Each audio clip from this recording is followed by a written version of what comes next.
صبر اور شکر کو بتائیے کہ یہ ہمیں کیسے اس کی پریکٹس کرنی چاہیے. الحمدللہ وکفا والصلاۃ والسلام علی عبادہ الذین اصطفیٰ اما بعد. سب سے پہلے میں تہہ دل سے آپ کی ٹیم کا ممنون ہوں، مشکور ہوں، اور آپ کے توسط سے سامعین ناظرین کو سلام عرض کرتا ہوں. اگر دین اور دنیا کا خلاصہ دیکھا جائے تو اس کے دو الفاظ ہیں، وہ ہیں ایک صبر، دوسرا ہے شکر. صبر کیا ہے؟ ایک میں واقعہ کوٹ کرتا ہوں. ایک یمن کے گورنر تھے مان بن زائدہ، بنو عباس سلطنت میں. تو وہ اپنے صبر میں بڑے مشہور تھے. اچھا. لوگ آپس میں شرطیں لگایا کرتے تھے، کوئی اس کو غصہ دلا کے دکھا. تو ایک بدو شاعر نے کہا کہ آج میں اس کو غصہ دلاؤں گا. تو کسی نے کہا اگر آپ نے یہ کام کیا ہم آپ کو 100 اونٹ دیں گے انعام میں. تو وہ گورنر صاحب اندر بیٹھے ہوئے تھے اور بھری دربار تھی. تو یہ اندر چلا گیا اس دربار میں اور کہا السلام علیکم. تو اس نے کہا وعلیکم السلام. تو اس نے کہا اتذکر اذ لحافک جلد شاۃ واذ نعلاک من جلد البعیر.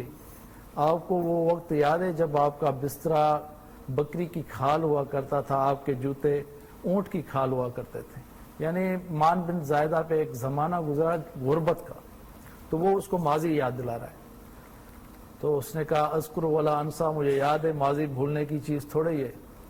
تو یہ وار اس کا خالی گیا. تو اس نے سمجھا غصہ ہو جائے گا، تو پھر اس نے دوسرا وار کیا فسبحان الذی آتاک ملکا وعلمک الجلوس علی السریر. پھر ساری تعریفیں تو اللہ کی ہے جس نے تجھ جیسے کو تخت پہ بٹھا دیا. اب اس نے سمجھا یہ سیکھوا ہوگا، غصہ ہوگا. تو اس نے پھر کہا سبحانہ و تعالی، ساری تعریفیں اللہ کی، میری کیا اوقات ہے. جب دیکھا یہ وار بھی نہیں چلا تو اس نے تیسرا وار کیا سأرحل عن دیار وانت فیہا ولو جار الزمان علی الفقیر. پھر جہاں پہ تیرے جیسا بادشاہ ہوگا میں وہاں پہ رہنا پسند نہیں کرتا. مجھے چاہے غربت میں دن گزارنے پڑیں گے، میں یہ دیش چھوڑ کے چلا جاؤں گا.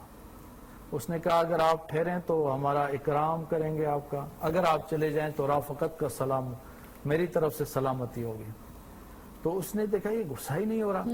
پھر چوتھا وار کیا فجد لی یبن ناکست بمال فانی قد عزمت علی المسیر.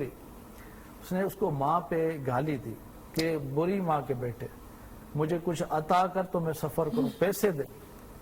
تو اس نے سمجھا اب تو ڈانٹ پڑے گی، اب مار پڑے گی. اس نے کہا اس کو 1000 درہم دے دو سونے کے. اچھا. تو اس نے وہ پیسے لینے کے بعد کہا قلیل ما آتیت فانی لاطمع منک بالمال الکثیر. یہ جو دیے یہ تھوڑے ہیں، میں نے تمہارا بڑا نام سنا تھا. اس کا اس کو 1000 اور دے دو. جب اس نے دیکھا کہ میں نے سارے وار کر دیے مگر یہ غصہ نہیں ہوا، تو اس نے آخر میں کہا کہ بادشاہ سلامت ایک سچ بھی سن لے. کہا فرمائیں. کہا سألت اللہ ان یبکیک ذخرا فما لک فی البریۃ من نذیر. میں اللہ سے دعا مانگتا ہوں کہ اللہ آپ جیسے لوگوں سے ملک کو آباد کرے، آپ جیسے لوگ باقی نہیں رہے. فالمنک الجود والاحوال حقا وفضل یدیک کالبحر الغزیر. آپ کی سخاوت کے سامنے سمندر کا پانی تھوڑا ہے. انہوں نے کہا اس نے ہمیں گالیاں دی، ہم نے 2000 دیے، اس نے ہماری تعریف کی، اس کو 4000 درہم اور دے دو. اچھا. یہ اصل میں بتانا چاہ رہا ہوں کہ یہ تھا صبر کا پیمانہ.